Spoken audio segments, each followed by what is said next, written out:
Hello student, welcome back DK sir classes. बाबू आज की इस वीडियो में क्लास 12 के बच्चों के लिए फिजिक्स का मोस्ट इंपॉर्टेंट पूरे बुक से लेके आ चुके हैं। यानी कि कल जो है 4 मार्च को इसमें से ज्यादा क्वेश्चन फंसेंगे बाबू। एक एक क्वेश्चन जो डेरिवेशन से, थ्योरेटिकल्स हैं और न्यूमेरिकल सभी के सभी इस वीडियो में लेके आ चुके हैं। आज की इस वीडियो को पूरा देख लीजिए, कंफर्म कर रहा हूं कि एकदम अच्छी तैयारी हो जाएगी इस वीडियो से। और देख सकते हैं पहले तो मैं वैद्युत आवेश तथा क्षेत्र वाला चैप्टर से मोस्ट डेरिवेशन जो पूछे जाएंगे एग्जाम में, एक एक क्वेश्चन को बेहतर से बेहतर बताने की कोशिश करेंगे। और यहाँ पे देखिए इसके बाद सारा जो चीजें हम लेके आए हैं सब कुछ दिखाई देते हैं कि आज की इस वीडियो में क्या क्या चीजें आपको देने वाले हैं। एकदम कल टकरा जाएगा, जितने भी आप चीजें देख रहे हैं बाबू एकदम कल टकरा जाएगा। और ये चीजें जो आप देख रहे हैं आपका इसको मैं पीडीएफ भी दे दूंगा, ठीक है। पीडीएफ से भी तैयारी कर लीजिएगा, न्यूमेरिकल से लेकर डेरिवेशन से लेकर थ्योरेटिकल सारी चीजें इस वीडियो में हम लेके आ चुके हैं। अब आपको कहीं भटकना नहीं, प्यारा सा बस लाइक कर दीजिए डियर स्टूडेंट, रिक्वेस्ट है। और चैनल पे नहीं तो सब्सक्राइब करके फटाफट से जुड़ जाइए। फिजिक्स केमिस्ट्री में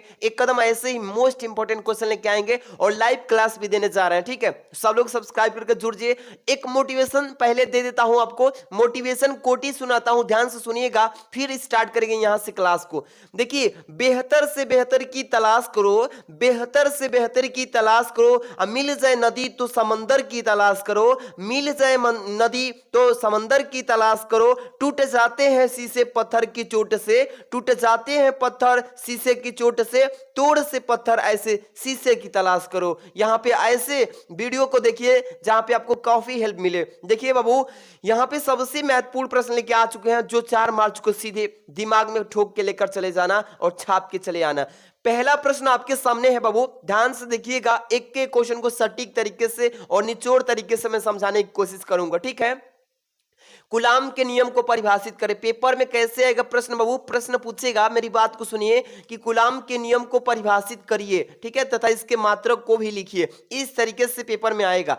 सबसे पहले इसको परिभाषा लिखिएगा, ठीक है ना, लिखिएगा हेडिंग पेपर में कि कूलाम का नियम, ठीक है बाबू, इस तरीके से। और तब से लिखिएगा कि दो स्थिर बिंदु आवेशों के बीच लगने वाला आकर्षण या प्रतिकर्षण बल दोनों आवेश के परिणामों के गुणनफल के क्या होता है प्यारे बच्चों, ये अनुक्रमानुपाती होता है। तथा दूरी के व्युत्क्रमानी यानी वर्ग क्या होता है, व्युत्क्रमानुपाती होता है, वर्ग के व्युत्क्रमानुपाती होता है। ये है आपके कूलाम के नियम। अब यहां से जैसे कि मैं फिगर के माध्यम से थोड़ा समझाऊंगा फिर आगे चलूंगा। मान लीजिए कि दो आवेश हो जाएंगे, एक हो जाएगा प्लस Q1 हो जाएगा और यहाँ पे एक प्लस Q2 हो जाएगा। दो आवेश है ना, दोनों बिंदु पे हैं, ये प्रतिकर्षण है, एक दूसरे की ओर क्या करते हैं, प्रतिकर्षित करते हैं।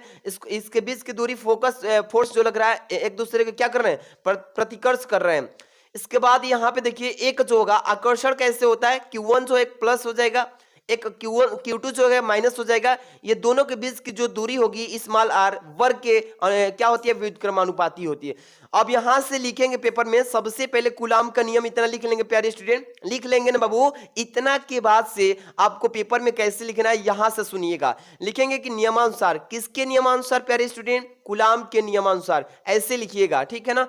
लिखेंगे कि F proportional Q1 into Q2, क्या लिखेंगे, F proportional Q1 into Q2, एक समीकरण बना लीजिएगा इसको, ठीक है, नियमानुसार के बाद से। आप लिखिएगा F प्रोपोर्शनल 1 बटा में R स्क्वायर, इसका समीकरण बना लीजिए दूसरा, इसको समीकरण में क्या ले लीजिएगा, दूसरा नंबर पे।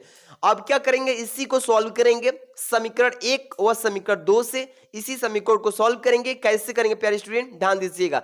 F proportional Q1 into Q2 अब बटे में क्या हो जाएगा, R स्क्वायर, ये वाला समीकरण हो जाएगा। यहां से अब क्या करेंगे, इसको सीधे सीधे अब हम क्या करेंगे बाबू, F बराबर K जो एक नियतांक के रूप में कार्य करेगा, जो कि अनुपातिक नियतांक हो जाएगा, K इंटू Q1, ठीक है, और इंटू Q2 अब बटा में R स्क्वायर, ये हो गया। इसी को हम क्या कहेंगे यहाँ पे सिंपल तरीके से, जो K होता है नियतांक होता है, इसका कोई यहाँ पे महत्व तो नहीं होता, बट दिखाने के लिए लिखा जाता है। F बराबर Q1 यहाँ से आ जाएगा इंटू Q2 बटा में R स्क्वायर, ये डाइन हो जाएगा। फोर्स का मात्रक क्या होगा, डाइन हो जाएगा। जहां पे पेपर में आपको ये भी चीजें लिखना पड़ेगा कि जहां K जो है ये K बराबर अनुपातिक नियतांक है, ठीक है, और K का मान रखेंगे 1, ठीक है। 1 से जब मल्टीप्लाई इसमें करेंगे तो कोई अंतर नहीं आएगा, इसलिए K का वैल्यू वहां पे कुछ नहीं है।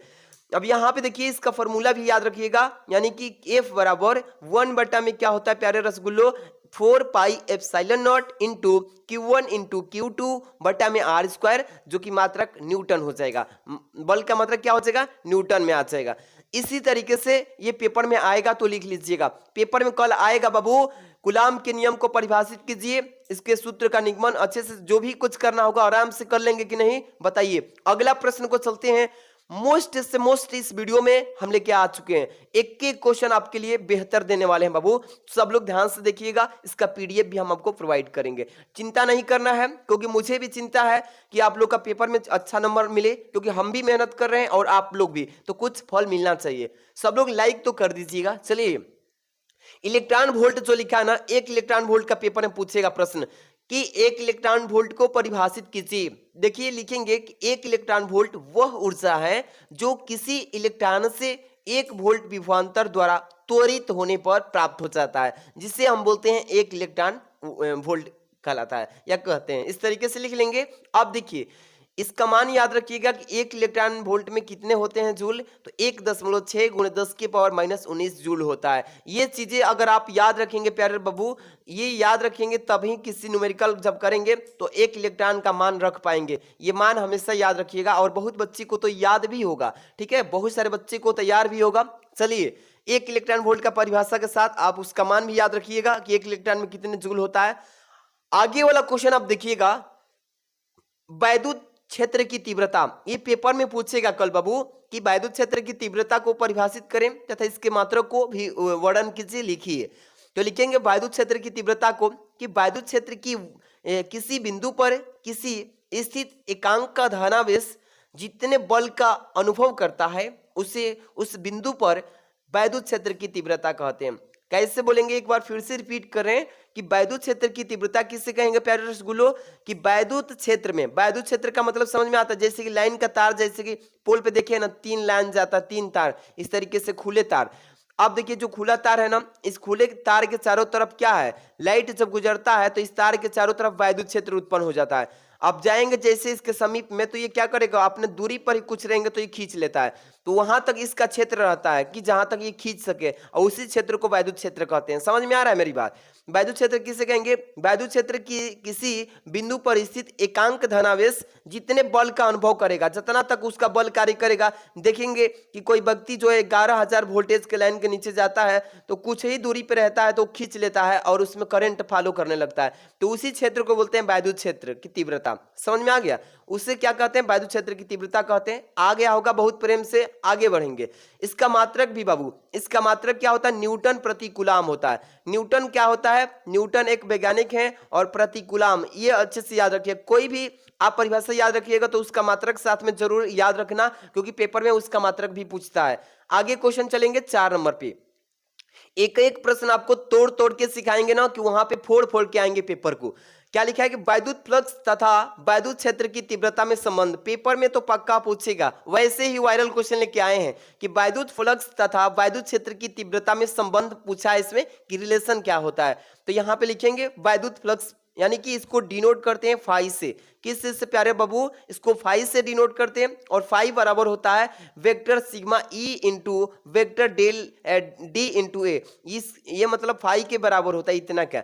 अब जहां पे मैं बता दूं कि इसका मतलब कि जो वेक्टर ई है बाबू, ये वेक्टर ई वैद्युत क्षेत्र की तीव्रता को दर्शाता है, और जो वेक्टर डी इंटू ए है ये क्षेत्र सदिश है, ठीक है, क्षेत्र सदिश। इस तरीके से ही पेपर में आपको भी लिखना होगा। समझ में आ गया? चलिए, आगे की जो क्लास है एकदम बेस्ट से बेस्ट हम लेकर आने वाले हैं।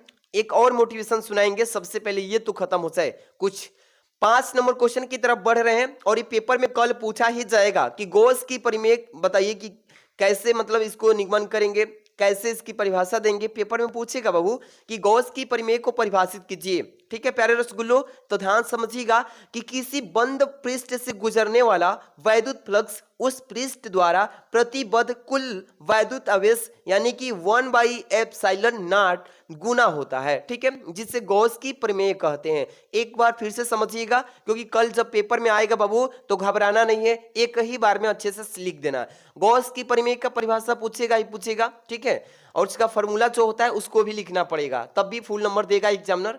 तो किसी बंद पृष्ठ, देख लीजिए, मान लीजिए कि आप कांच की गोली देखे होंगे, कांच की गोली जो बचपन में खेलते हैं, ये कांच की गोली होती है, तो ये पृष्ठ जो है इसका बाहरी वाला, ये बंद पृष्ठ कहलाता है, तो इसी को कहेंगे बंद पृष्ठ। किसी बंद पृष्ठ से गुजरने वाला वैद्युत फ्लक्स उस पृष्ठ द्वारा प्रतिबद्ध, यानी कि प्रतिबद्ध जो चारों तरफ से बधा हुआ है, कुल वैद्युत आवेश, जितने भी उसमें आवेश वैद्युत आवेश होंगे, Q प्लस Q माइनस जो भी हो, ये किसके गुना होता है, 1/ε0 के गुना होता है, इतना गुना होता है, जिसे हम गॉस की प्रमेय कहते हैं। समझ में आ गया। अब यहाँ पे इसका फॉर्मूला याद रखिएगा, जहां पे हम कह सकते हैं ε0 बराबर होता है निर्वात की वैद्युतशीलता। अगर निर्वात की वैद्युतशीलता की बात आ जाए तो वहां पे क्या लिख सकते हैं, ε0, और जहां ε0 की बात आ जाए वहां पे निर्वात की वैद्युतशीलता लिख देंगे। ठीक है बाबू। इसके बाद यहाँ फॉर्मूला लिख लीजिएगा, integration C vector E into vector DS, ये बराबर होता है किसके बाबू, 1/ε0 इंटू Q के बराबर होता है। ये फॉर्मूला आपको लिखना पड़ेगा जब आप गॉस की प्रमेय का यहाँ पे परिभाषा लिखेंगे। समझ में आ गया प्यारे रसगुल्लो। आगे चलते हैं मेरे डियर स्टूडेंट। अगला क्वेश्चन आपके लिए मोस्ट इंपॉर्टेंट है, जो कि न्यूमेरिकल है, और बहुत बच्चे को तो न्यूमेरिकल करने में दिक्कत होता है, तो आज की इस वीडियो को पूरा देख लीजिए। जितने भी इसमें हम न्यूमेरिकल थ्योरी ड्यूरेशन लाए हैं, डेरिवेशन, सबको बेस्ट से बेस्ट बताएंगे। सबसे पहले नंबर न्यूमेरिकल को एक बार बढ़िया से पढ़ना है, और तब से कैसे करना है ये तरीका समझिएगा। एक अनंत लंबाई के एक समान आवेशित सीधे तार का रैखिक आवेश जो घनत्व तो दिया है यहाँ पे, यानी कि आवेश जो है घनत्व, डेंसिटी इसका कितना है, तो 10.0 और गुणे 10 की पावर जो है माइनस में 8 कूलम प्रति मीटर है। ठीक है ना बाबू। अब देखिए, तार से, किससे, तार से 2 सेंटीमीटर की दूरी पर, यानी दूर उत्पन्न विद्युत क्षेत्र की तीव्रता ज्ञात करना है। सबसे पहले आप न्यूमेरिकल कभी भी करिएगा तो उसमें क्या क्या पकड़ होना चाहिए न्यूमेरिकल में, कि भाई किस चीज का मान दिया है, उसे आपको डिनोट करने आना चाहिए, प्रदर्शित करने आना चाहिए कि हाँ ये इस चीज का मान है, इससे प्रदर्शित करना है। और ये भी याद रखना चाहिए कि किस चीज का मान पूछा गया है, उसको क्वेश्चन मार्क लगा दीजिए, और उसी के हिसाब से फॉर्मूला लगाएंगे, तब जाके आंसर आ पाएगा। चलिए चीजें समझिए, क्योंकि ये मोस्ट इंपॉर्टेंट न्यूमेरिकल है। सबसे पहले अनंत लंबाई के एक समान आवेशित सीधे तार का रैखिक आवेश का घनत्व जो दिया है बाबू, इसको किस से डिनोट करेंगे, इसको लेमडा से डिनोट करेंगे। ठीक है ना। तो चलिए यहाँ पे सबसे पहले क्या करेंगे, रैखिक आवेश का घनत्व जो है इसको लेमडा से डिनोट कर लीजिएगा। लेमडा बराबर हो जाएगा यहाँ से 10.0 गुणे 10 की पावर 8 मीटर कूलम प्रति मीटर। ये चीजें आपको समझ में आ गया ना। यही तो मैं बोल रहा था कि ये प्रदर्शित करने आना चाहिए कि रैखिक आवेश घनत्व जो है इसको किस चीज से प्रदर्शित करेंगे, किस चीज से दिखाएंगे, तो लेमडा से, और लेमडा का मान दे दिया है, तो इस तरीके से लिख लीजिएगा, पेपर में ऐसे ही लिखना है। इसके बाद दूरी को किससे डिनोट करते हैं प्यारे रसगुल्लो, आर से। आर से दूरी, तो दूरी आर बराबर दिया है 2 सेंटीमीटर, तो आर बराबर 2 सेंटीमीटर लिख लीजिए। वी नो दैट, हम जानते हैं कि दूरी को हम किस में मापते हैं, दूरी का इकाई क्या होता है, मात्रक मीटर होता है, इसलिए सेंटीमीटर में दिया है, तो इसको हम बदलेंगे किस में बाबू, मीटर में। इसलिए सेंटीमीटर को मीटर में जब चेंज करेंगे तो यहाँ पे क्या हो जाएगा, डिवाइडेड बाई 100 हो जाएगा, यानी कि इसमें डिवाइडेड बाई कितना, यहाँ पे 2 सेंटीमीटर है ना, तो इसको मीटर में चेंज कर लेंगे तो ये आ जाएगा कितना, आर बराबर दशमलव में, यानी 0 भी पहले लगा सकते हैं कि 0.02 ये मीटर में आ गया। इसको हम भाग करके लिया लेंगे इस तरीके से। अब आगे लिखेंगे, इसलिए ये वाला पेपर में आपको लिखना पड़ेगा, इसलिए अनंत लंबाई के, क्या पूछा गया था इसमें, यहाँ पे देखिए कि इसलिए अनंत लंबाई के एक समान आवेशित सीधे तार का रैखिक घनत्व तो इतना है, तो यहाँ पे लिखेंगे कि इसलिए अनंत लंबाई के रेखीय आवेश के कारण स्मॉल आर दूरी पर उत्पन्न विद्युत क्षेत्र पूछा है ना, तो यहाँ पे क्या करेंगे, विद्युत क्षेत्र के लिए हम ई से डिनोट करते हैं, और ई बराबर सूत्र अभी हम बताए हैं कि लेमडा क्या होता है, बट्टे में 2πε इंटू आर होता है। अब देखिए क्या करेंगे बाबू, ये बराबर हो जाएगा कितने का, ये 1 इसका अंकिक वैल्यू क्या होता है, 1/4πε0 into 2 lambda upon small r, ये हो जाएगा इसके बराबर। अब क्या करेंगे, इसका मान जब सोल्यूशन करके अंकिक मान निकालते हैं तो क्या होता है, ई बराबर, अब इसका मान जो है, इसका मान यहाँ पे ध्यान दीजिएगा, 9 गुणे 10 की पावर 9 ये होता है। ठीक है ना, ये आंकिक मान होता है इसका 1/4 एप्सिलॉन नॉट का इनटू यहाँ पे 2 जो दिया है सूत्र में 2 लिखेंगे, लेमडा का मान जो दिया था यहाँ पे कितना है बाबू, यहाँ पे लिखे थे ना, हाँ 10.0 गुणे 10 की पावर -8, तो 10.0 गुणे 10 की पावर -8 लिखेंगे। अब यहाँ पे जो है यहाँ पे हम लोग 100 से मल्टीप्लाई करेंगे, क्योंकि अभी नहीं करेंगे क्योंकि देखिए यहाँ पे मैंने स्मॉल आर का मान जो रखा है यहाँ से ना, ये मीटर वाला 0.20, इसी को यहाँ पे दशमलव को उड़ाए हैं तो उड़ाए हैं ना, तो यहाँ पे इसीलिए मल्टीप्लाई कर दिए 100 से। समझ में आ गया? इस यहाँ से सॉल्व कर लेना है बस। ई बराबर लिखेंगे 9 गुणे, अब 10 की पावर ये प्लस में 9 है, 10 की पावर माइनस में 8 है, तो ये कट जाएगा, बस एक जीरो बचेगा। तो ये देखिए जब 9 में गुणा करेंगे इतना से 10 से, इस तरीके से सॉल्व कर लीजिएगा। पूरा सॉल्व करेंगे ना तो 9.0 आएगा, या 9 भी लिख सकते हैं, या गुणे 10 की पावर 4 न्यूटन प्रति कूलम, क्योंकि ये फोर्स का मात्रक होता है, बल का मात्रक। याद रखिएगा, अच्छे से एक के क्वेश्चन को बारीकी से पढ़ के जाना है, क्योंकि कल फोड़ के आना है। आगे जो है क्वेश्चन आपको देखिए, ये थ्योरेटिकल्स हैं, इसके बाद भी न्यूमेरिकल सारे क्वेश्चन मिलते रहेंगे। इस वीडियो का काफी क्रेज था, बच्चों को मतलब मांग रहे थे कि सर जी ऐसे ही वीडियो लाइए जो मोस्ट टॉपिक हो, मोस्ट हेडिंग पेपर में पूछा जाता हो, उसको लाइए, डेरिवेशन को लाइए, न्यूमेरिकल को लाइए। तो आपके लिए मैं एक मोटिवेशन लाइन सुनाता हूं, फिर से आगे यहाँ से स्टार्ट करेंगे एक नए और एनर्जी के साथ, कि मुश्किल में भाग जाना आसान होता है, मुश्किल में भाग जाना आसान होता है, हर पहलू जिंदगी का इम्तिहान होता है, यानी इम्तिहान होता है, इसको बोलते हैं इम्तिहान, ठीक है ना। डरने वालों को मिलता नहीं कुछ जिंदगी में, डरने वालों को कुछ मिलता नहीं जिंदगी में, लड़ने वालों के कदमों में जहान होता है। देखिए आप जितना मेहनत करेंगे, जो चीज आपको नहीं आ रहा है बार बार उसको कीजिए, एक बार कीजिए, 2 बार कीजिए, 3 बार सवाल को कीजिए, नहीं आ रहा है ना बाबू, चौथा बार में पक्का आपको कुछ ना कुछ सीख मिलता जाएगा, और एक दिन ऐसा आएगा कि आप उसका बादशाह हो जाएंगे, कभी जिंदगी में नहीं भूलेंगे। इसलिए डरिएगा मत, हिम्मत बना के 1 से 2 बार 3 बार कोशिश कीजिएगा किसी भी चीज को सीखने का। यहां से कोशिश करेंगे। अगला टॉपिक है लॉरेंज बल को अच्छा से याद कर लीजिएगा। लॉरेंज बल किसे कहते हैं, पेपर में पूछेगा कि परिभाषा इसका लिखिए, इसका मात्रक लिखिए भाई, इसका जो भी सूत्र है वो भी लिखना पड़ेगा, तो अच्छे से समझ लेंगे ना तो दिक्कत नहीं रहेगा। लॉरेंज बल किसे कहते हैं, चुंबकीय क्षेत्र में गतिमान आवेश, यानी कि जो गतिमान आवेश होगा यहाँ पे जो ऋणात्मक यानी कि इलेक्ट्रॉन पर लगने वाले चुंबकीय बल को लॉरेंज बल कहते हैं। क्या कहते हैं प्यारे रसगुल्लो, लॉरेंज बल कहते हैं। ये वेरी आईएमपी क्वेश्चन है, और लॉरेंज बल को एफ से डिनोट करेंगे, और इसका फॉर्मूला होता है बाबू क्यू वी साइन थीटा। क्या होता है, क्यू बी साइन थीटा, जो कि लॉरेंज बल का ये सूत्र होता है। देखिए लॉरेंज बल का सूत्र याद रखना बाबू, क्योंकि जब न्यूमेरिकल आगे करेंगे ना तो ये वाला लॉरेंज बल का फॉर्मूला अप्लाई करना पड़ेगा। आपको इसलिए कर रहा हूं कि जितने भी आप थ्योरी पढ़ रहे हैं उसका मात्रक याद रखिएगा दिमाग में, उसके बाद जितने भी फॉर्मूले हैं सब याद रखिएगा। अगला प्रश्न है एम्पियर का परिपथीय नियम किसे कहते हैं। एम्पियर का परिपथीय नियम पेपर में हर एक साल पूछ देता है भैया कि एम्पियर का परिपथीय नियम को उल्लेख कीजिए। तो यहां से ध्यान दीजिए क्या लिखेंगे कि किसी बंद वक्र, क्या है प्यारे स्टूडेंट, कि किसी बंद का मतलब शीशा की गोली ले लीजिए, बंद रहती है, तो किसी बंद वक्र के परितः चुंबकीय क्षेत्र की तीव्रता का रेखा समाकलन यानी लाइन इंटीग्रल बोलते हैं इसको, उस बंद वक्र द्वारा घिरे क्षेत्रफल में से गुजरने वाली कुल वैद्युत धारा का जो म्यू नॉट गुना होता है, कितने के गुना के बराबर होता है, म्यू नॉट गुना के बराबर होता है, जिसे हम एम्पियर का परिपथीय नियम कहते हैं। समझ में आ गया बाबू, एक बार फिर से समझिए। एम्पियर जो होता है ना ये करंट का मात्रक होता है। एम्पियर का परिपथीय नियम, परिपथीय नियम का मतलब जो हम घरों पर लाइट का जोड़ते हैं, परिपथ बना के तार वगैरह इधर से उधर श्रेणी क्रम समांतर क्रम, तो उसी में बोला है कि एम्पियर का परिपथीय नियम क्या है। एम्पियर का परिपथीय नियम कैसे मतलब बनाया गया, तो किसी बंद वक्र के परितः, किसी बंद वक्र के परितः चुंबकीय क्षेत्र, जो चुंबकीय क्षेत्र जितना में है उसमें रेखा समाकलन यानी लाइन इंटीग्रल उस बंद वक्र द्वारा घिरा क्षेत्रफल, जहां तक ये मान लीजिए कि बंडल है तार का, उसमें जितना दूरी में घिरा हुआ है उसमें से गुजरने वाली कुल वैद्युत जितनी भी धाराएं होंगी वो सभी म्यू नॉट गुना के बराबर होती है। इसी को बोलते हैं एम्पियर का परिपथीय नियम। ठीक है, यहाँ पे फॉर्मूले याद रखना, यानी कि यहाँ पे देखिए लाइन इंटीग्रल, यहाँ पे रेखा समाकलन C into vector B into vector D I L, यहाँ पे ये सभी लंबाई है धारा के बराबर हो जाएगा। तो ये जो कि इसके बराबर होगा म्यू नॉट इंटू आई के बराबर हो जाएगा एम्पियर का परिपथीय नियम के अनुसार। इस तरीके से याद रखना। अगला क्वेश्चन आपके सामने जो है एक कदम मोस्ट इंपॉर्टेंट, ये है न्यूमेरिकल, ये मोस्ट इंपॉर्टेंट न्यूमेरिकल है। एक कदम अच्छे से पढ़ के जाना बाबू, कल छप देगा।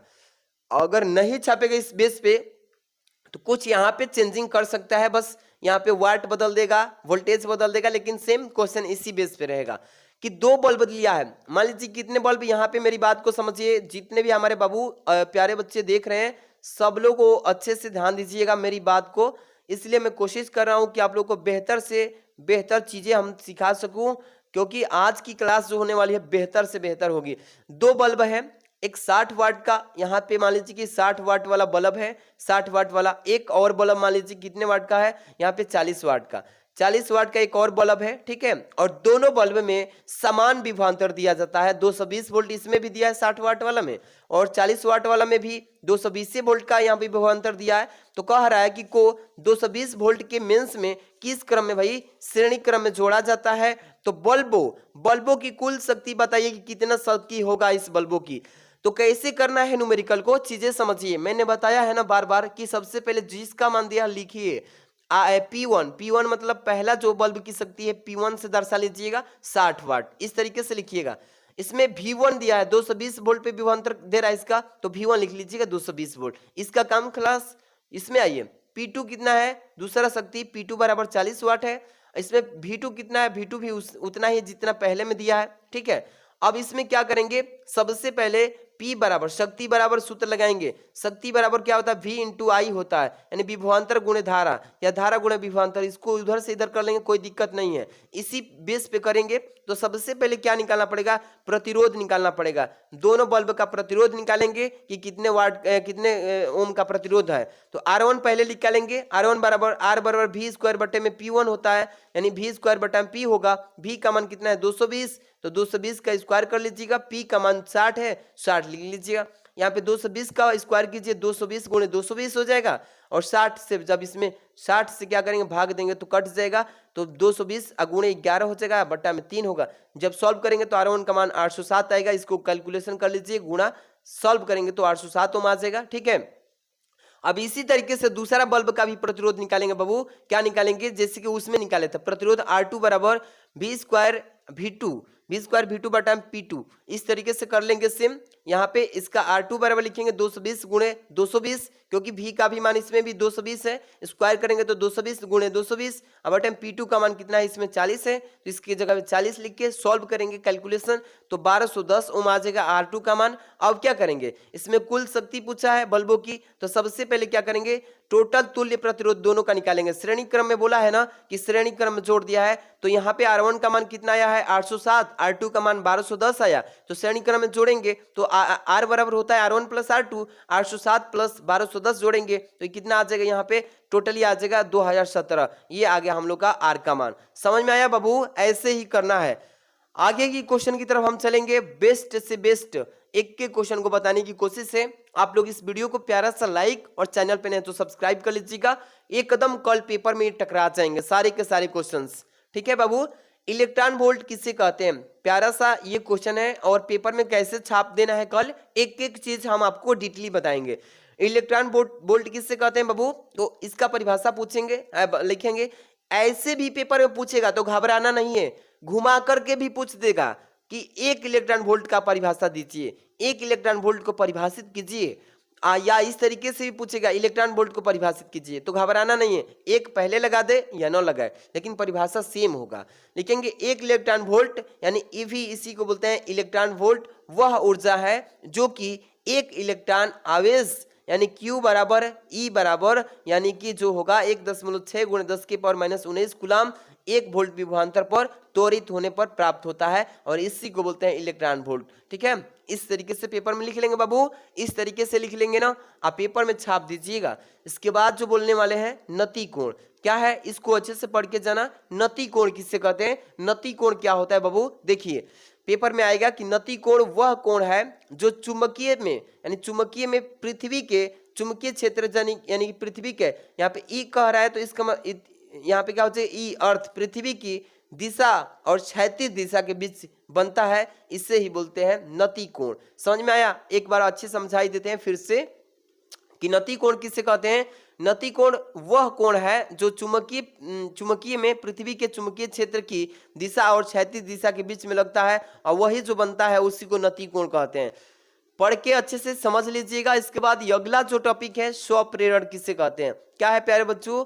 स्वप्रेरण किसे कहते हैं, ये पेपर में पूछा ही जाता है। तो जितने भी क्वेश्चंस लाए हैं ना, रिपीटेड क्वेश्चन, इसका मतलब है बार बार पूछा जाने वाला क्वेश्चन है। आप देख लीजिएगा, क्वेश्चन बैंक निकालो काल के, ठीक है। स्वप्रेरण किसे कहते हैं? किसी कुंडली से संबद्ध चुंबकीय फ्लक्स के मान जो है, इस बार 2 लिख दिए हैं, 2 बार, के मान में परिवर्तन होने पर उसकी कुंडली में क्या होता है, प्रेरित वैद्युत यानी कि वाहक बल तथा प्रेरित धारा उत्पन्न होने लगती है। इसी घटना को स्वप्रेरण कहते हैं प्यारे स्टूडेंट। समझ में आ गया? स्वप्रेरण इसका मतलब कि किसी कुंडली, कोई कुंडली है तार का, यहाँ पे जैसे बंडल हो गया, ये हो गया कुंडली इसका, ठीक है। इस बंडल में, इस तार के बंडल में संबद्ध चुंबकीय फ्लक्स जो होगा, उसके मान के परिवर्तन यानी मान में परिवर्तन पर उसकी कुंडली में प्रेरित वैद्युत वाहक बल, प्रेरित जो कर रहा है वैद्युत वाहक बल तथा प्रेरित धारा जो हो रही है, इसमें बह रहा है, ये प्रेरित धारा है, होने पर इस घटना को स्वप्रेरण कहते हैं। यहाँ पे इसका फॉर्मूला याद रखिएगा। एल इसको दर्शाते हैं किस चीज से? एल से। स्वप्रेरण को एल से प्रदर्शित करेंगे, ठीक है। और इसका फॉर्मूला होता है एल बराबर mu not into pi into n square into small r बटे में होता है 2। ये स्वप्रेरण का फॉर्मूला है, याद रखिएगा, ठीक है। आगे की तरफ चलेंगे। मोस्ट इंपोर्टेंट न्यूमेरिकल में आ चुके हैं प्यारे रसगुल्लो, ध्यान दीजिएगा बाबू। क्या है, क्या लिखा है इसमें कि 10 पिको फायरड, यहाँ पे 10 PF लिखा है ना, तो 10 P का मतलब पिको होता है, F का मतलब फायरड होता है। तो 10 पिको फायरड का एक संधारित्र, यानी कि कोई मान लीजिए कि संधारित्र का मतलब प्रेस भी हो जाएगा, जो लाइट पे चलता है पंखा हो जाएगा, कोई भी संधारित्र ले लीजिए, ठीक है ना। तो वही कह रहा है कि 10 पिको फायरड का एक संधारित्र यानी कि 50 वोल्ट बैटरी से जोड़ दिया गया है। कितने वोल्ट की बैटरी से जोड़ा है बबुआ? 50 वोल्ट की बैटरी से जोड़ा जाता है। तो संधारित्र यानी कि प्रेस में कितनी स्थिर विद्युत ऊर्जा जो होगी संचित रहेगी, कितनी रहेगी विद्युत संचित ऊर्जा कितनी रहेगी? तो आइए, मैंने बताया है बार बार, न्यूमेरिकल करने से पहले उसका मान लिखिए। तो ये देखिए संधारित्र जो होता है ना, इसको सी से डिनोट करेंगे, और इसका मान जो है 10 पिको फायरड में दिया है। पिको फायरड में दिया है तो आपको किसी भी मान को उचित मात्रक में कन्वर्ट करके बदल के तब सॉल्यूशन में आप लोग फार्मूला में रखेंगे। अगर ऐसे ही रख देंगे तो पेपर में गलती करके आ जाएंगे भैया। इसलिए यहाँ पे जो दिया है सी का मान पिको फायरड में है, तो इसको फायरड में चेंज करने के लिए क्या करेंगे, आइए 10 जैसे वे 10 रहेगा गुणे 10 की पावर -12 से बस गुणा करा देंगे, तो पिको से बदल जाएगा फायरड में। समझ में आ गया? 10 से गुणा करा दिए 10 की पावर -10, तो ये फायरड में चेंज हो गया। समझ में आ गया? अब यहाँ पे किस चीज का मान दिया है 50, तो ये विभवांतर यानी बैटरी का जो विभवांतर है 50 वोल्ट से जोड़ दिया है। इसके बाद अब शुरू करेंगे संचित ऊर्जा निकालना। तो संचित स्थितिज ऊर्जा के लिए U बराबर होता है 1/2, हाफ इसको बोलते हैं CV स्क्वायर बोलते हैं, CV स्क्वायर। तो U बराबर क्या हो जाएगा यहाँ पे 1/2, जैसे सूत्र में वैसे, अगुणे C का मान जो है यहाँ से उठा लीजिए 10 गुणे 10 की पावर -12, वो चीजें यहाँ पे लिख लेना बाबू, और गुणे V का मान यहाँ पे जो है 50 से, तो 50 लिख के और सूत्र के अनुसार स्क्वायर कर लीजिएगा। बस इसके आगे हल करना है। कैसे हल करेंगे यहाँ पे ध्यान दीजिएगा। यहाँ पे U बराबर क्या लिखेंगे, यहाँ पे 10 इसको कटा दिए हैं, 10 से यहाँ पे 25 हो जाएगा, और बट्टे में क्या आएगा 2 गुणे 10 की पावर, ये कितना हो जाएगा 9। इस तरीके से यहाँ पे भी हल किए हैं हम आराम से 12.5 गुणे 10 की पावर 9, ये इसका मान जो है ये जूल में निकाल दिए हैं। एक स्थान यहाँ से बस दशमलव के आगे किए हैं, तो 10 की पावर 9 था, तो ये कितना हो गया 8 हो गया, दशमलव आगे बढ़ा, तो बस यही इसका आंसर हो जाएगा। ऐसे पेपर में आएगा तो कर लेंगे कि नहीं बताइएगा? कर लेंगे बाबू, सब लोग को बता रहे हैं, बहुत सिंपल सा क्वेश्चन आएगा, घबराना भी नहीं है, बस डेरिवेशन पर थोड़ा सा फोकस करना है। अगला क्वेश्चन होने वाला है सेल का विद्युत वाहक बल। सेल का विद्युत वाहक बल बाबू आप लोग बच्चे से पढ़ के जाना, इसको बढ़िया से पढ़ लेना। सेल का विद्युत वाहक बल क्या होता है कि एकांक आवेश को पूरे परिपथ, यानी कि पूरा परिपथ का मतलब जो घर में आप लाइट जोड़े हैं, जहां जहां तार फैलाए हैं, उसी तार को जहां जहां फैलाए उसको परिपथ बोला जाता है, लाइट का परिपथ। एक आवेश को पूरे परिपथ यानी सेल सहित में प्रवाहित करने से, क्या करने से, यानी प्रवाहित मतलब लाइट को गुजारने से सेल द्वारा दी गई ऊर्जा को सेल का विद्युत वाहक बल कहते हैं। कुछ नहीं है, इस फार्मूले को अच्छे से पढ़ लेना। E बराबर है W/Q, W/Q है, बढ़िया से इसको पढ़ लीजिएगा, ठीक है बाबू। आगे बढ़ते हैं, अगला क्वेश्चन है धारा घनत्व। क्या है बाबू? धारा घनत्व यानी कि करंट डेंसिटी ऑफ करंट का बारे में आपको अच्छे से नॉलेज होना चाहिए। कैसे बताएंगे? पेपर में पूछेगा ना कि धारा घनत्व को परिभाषित करें तथा इसके मात्रक को भी लिखिए। इससे किस चीज से प्रदर्शित करते हैं ये भी चीजें जानकारी होना चाहिए। धारा घनत्व को लिखेंगे किसी चालक में किसी बिंदु पर प्रति मतलब होता है एक, प्रति माने एक, किसी चालक में किसी बिंदु पर प्रति एकांक क्षेत्रफल से अभिलंबवत गुजरने वाली धारा को उस बिंदु पर धारा घनत्व कहते हैं। समझ में आ गया? इसे जे से प्रदर्शित करते हैं प्यारे बाबू। किस चीज से? धारा घनत्व को जे से प्रदर्शित करते हैं। समझ में आ गया? अब यहां पर देखिए इसका फार्मूला और मात्रक दोनों याद कर लीजिएगा। धारा घनत्व को जे से प्रदर्शित करते हैं। जे बराबर होता है I/A। आई जो है ये धारा है और ए जो है क्षेत्रफल है, यानी कि जे जो कि होता है धारा घनत्व बराबर धारा बटा में क्या हो जाएगा बाबू? ये क्षेत्रफल हो जाएगा। इसका मात्रक क्या होता है धारा घनत्व का? एम्पियर प्रति मीटर स्क्वायर। ये मात्रक याद रखिएगा। आगे चलेंगे, अगला क्वेश्चन जो है न्यूमेरिकल टाइप, एकदम ही मोस्ट क्वेश्चन लेके आए हैं बाबू। कल पेपर जब देने जाएंगे तो गदगद हो जाएंगे एक एक क्वेश्चन से जब फंस कर आएगा सामने, ठीक है। चलिए, लिखा है ना क्वेश्चन की 12 वोल्ट विद्युत वाहक बल तथा 3 ओम आंतरिक, क्या है? आंतरिक प्रतिरोध बैटरी को किसी प्रतिरोध से संयोजन किया गया है। इसका मतलब संयोजन का मतलब जोड़ा गया है। यदि परिपथ में जो धारा है आई वो 0.5 एम्पियर है तो जुड़े प्रतिरोध का मान ज्ञात करना। ये 2020 में भी पूछा गया था और इस बार भी आना इसका तय है। चलिए ध्यान दीजिएगा, सबसे पहले क्या करेंगे, जिस चीज का मान दिया लिख लीजिए। ये आंतरिक जो यहाँ पे देखिए क्या दिया है 12 वोल्ट की, क्या है बाबू? यहाँ पे देखिए 12 वोल्ट की विद्युत वाहक बल दिए। विद्युत वाहक बल E बराबर 12 वोल्ट लिख लीजिए। जो यहाँ पे आंतरिक प्रतिरोध दिया है, आंतरिक प्रतिरोध को स्मॉल r से प्रदर्शित कर लेते हैं। आंतरिक प्रतिरोध को, बाह्य प्रतिरोध को कैपिटल R, आंतरिक को स्मॉल r से प्रदर्शित करेंगे। आंतरिक प्रतिरोध यहाँ पे लिखा है ना 3 ओम आंतरिक प्रतिरोध बैटरी से किसी को जोड़ा गया है। R स्मॉल r बराबर 3 ओम। धारा कितना बह रही है इसमें? तो 0.5 एम्पियर की धारा प्रवाहित की जा रही है। तो ये तीनों चीज जो दिया है तीनों को नोट कर लेना, ठीक। इसके बाद अब यहाँ से प्रतिरोध का मान निकालेंगे, जोड़ा गया प्रतिरोध का। सबसे पहले सूत्र लगाएंगे, ये वाला याद रखिएगा सूत्र, I बराबर कैपिटल E जो कि ये विद्युत वाहक बल है, ठीक है, और बटे में क्या हो जाएगा कैपिटल R यानी कि बाह्य प्रतिरोध प्लस आंतरिक प्रतिरोध दोनों के ये योग हो जाएगा, ठीक है। तो यहाँ पे क्या करेंगे, I का मान जो है यहाँ से 0.5 रख लीजिएगा और बराबर E का मान जो है 12 रख लीजिएगा यहाँ पे ला करके, बटा में कैपिटल R का मान हमें निकालना है तो इसलिए कैपिटल R रह जाएगा ऐसे ही। आंतरिक प्रतिरोध जो है स्मॉल r का मान 3 दिया है, मान रख लेंगे। अब सॉल्व करना है, क्या करना है, इसमें कुछ है नहीं इसमें।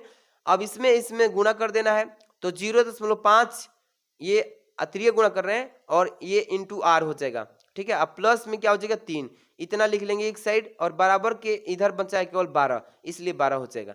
अब क्या करेंगे बाबू, एक पक्षांतर करेंगे, चर और अचर जो राशि होती है ना पक्षांतर सीखे है ना उसको करेंगे। तो 0.5 r इस तरीके से इस पक्ष में रहेगा इधर और 12 पहले से उधर था और ये 0.15 है, इसको उधर लाएंगे तो ये निगेटिव चेंज हो जाएगा, इसका मान में परिवर्तन आएगा, प्लस से माइनस हो जाएगा, इसलिए 0.5 r हो जाएगा बराबर 12 में से 1.5 घटाइए कितना बचेगा, तो यहाँ पे 10.5 बन जाएगा यानी 10.5।